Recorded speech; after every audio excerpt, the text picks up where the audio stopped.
Civil danger warning. Repeat, civil danger warning. The following message is transmitted at dam engineers.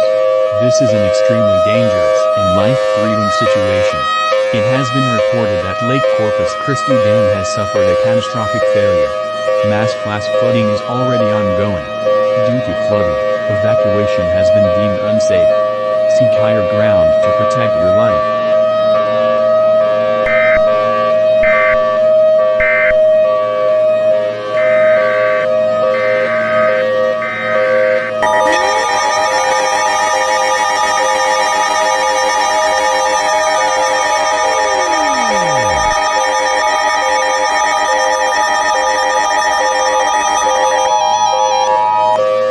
Flash flood emergency for Corpus Christi and surrounding area.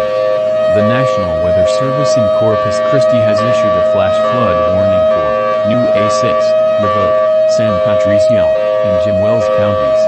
This is a flash flood emergency for all areas in this alert. This is a particularly dangerous situation. Seek higher ground now. Lake Corpus Christi Dam has suffered a failure of which catastrophic if not cataclysmic flooding. Extreme destruction is likely. Hazard, catastrophic flooding. Source, numerous sources, including the public and law enforcement. Impact, catastrophic if not cataclysmic flooding is expected. This is a mass casualty situation. Seek higher ground now to protect your life. Repeat, seek higher ground now.